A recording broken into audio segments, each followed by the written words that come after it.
వరంగల్ జిల్లా నర్సంపేట పట్టణంలో ఉన్నటువంటి పోచమ్మ గుడిని అందరూ పోచమ్మ తల్లి దేవతగానే కొలవాలే తప్ప దీనిని రాజకీయం చేయవద్దని వివిధ పార్టీలకు చెందినటువంటి నాయకులు ప్రచారాలు చేస్తూ ఆలయ గొప్పతనాన్ని తగ్గించవద్దని, దేవాలయాలతో రాజకీయం వద్దని, ఎటువంటి రాజకీయాలకు సంబంధించిన ఫ్లెక్సీలు కూడా ఏర్పాటు చేయవద్దని దేవాలయం ప్రధాన పూజారి వాసుదేవాచారి తెలిపారు. అమ్మవారి గుడికి ఏదైనా సహాయం చేయాలనిపిస్తే ఆలయ కమిటీతో నిర్ణయించి ఆ తర్వాత సహాయం చేయాలని కోరారు. అమ్మవారి ఆశీస్సులతో శ్రావణ మాసంలో జరిగే బోనాల పండుగను అంగరంగ వైభవంగా ప్రజలందరం జరుపుకుందామని సూచించారు.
నర్సంపేట పట్టణంలో వరంగల్ రోడ్లో గల పోచమ్మ గుడి దేవాలయం ప్రధాన పూజారిని కల్వచెల్ల వాసుదేవాచారి నేను చెప్పబోయేది ఏంటంటే, ఈ ప్రతి బుధవారం ఆదివారం శ్రావణ మాసం పోచమ్మ పండుగలు బాగా అంగరంగ వైభవంగా జరుగుతాయి. నర్సంపేట పట్టణ ప్రజలందరూ సుఖ సంతోషాలతో ఉండాలని, ఆనందోత్సవాలతో అందరూ బాగుండాలని ఈ పండుగ ప్రతి ఒక్కరూ జరుపుకుంటారు.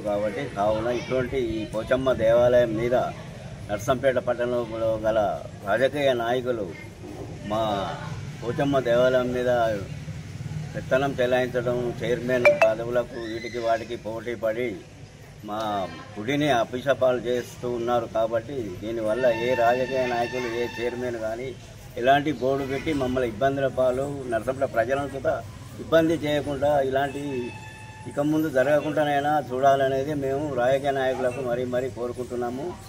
మా నర్సంపేట పట్టణ మా పూజారి సంఘం నుంచి మా సంఘ సభ్యులమే దీనికి ఆదిమాయిషం ఉంటాం. కాబట్టి ఎవరి ఇది పెత్తనాలు మాకిడ పనిచేయ కాబట్టి దయచేసి మమ్మల్ని మాటను సహకరించి ఏ రాజనాయకుడు మాకిడ పోస్టర్లు గీస్టర్లు ఇలాంటివి ఏమి పెట్టి మమ్మల్ని ఇబ్బంది పాలు, ప్రజలంతా ఇబ్బంది పెట్టద్దనేదే మా యొక్క మనవి. నా పేరు సుధాకర్. నన్ను ఈ పోచమ్మ గుడి దగ్గర అధ్యక్షునిగా ఎన్నుకోవడం జరిగింది. ఇక్కడ 150 సంవత్సరాల చరిత్ర గల పోచమ్మ గుడి ఇది. దీనికి రాజకీయ నాయకులు దీనికి నేనంటే నేను అని చైర్మన్ పదవులు మమ్మల్ని ఏమాత్రం విచారించకుండా కూడా వాళ్ళు చైర్మన్ పదవులు వేసుకొని గుడిని యాగం చేయడం జరుగుతుంది. దయచేసి రాజకీయ నాయకులు ఎవరు పోచమ్మ దేవస్థానానికి అనువులుగా దూరంగా ఉండి ఏమన్నా సేవ చేయాలనే ఆలోచన ఉన్నప్పుడు మమ్మల్ని విచారించి సరే మా తరఫున మీకు ఈ సహాయం చేస్తామని అనే మాటే రావాలి, కానీ గుడి మీద పెత్తనాలు చేయొద్దు. దయచేసి రాజకీయ నాయకులకు అందరికీ విన్నవించి మనవి చేస్తున్నాం.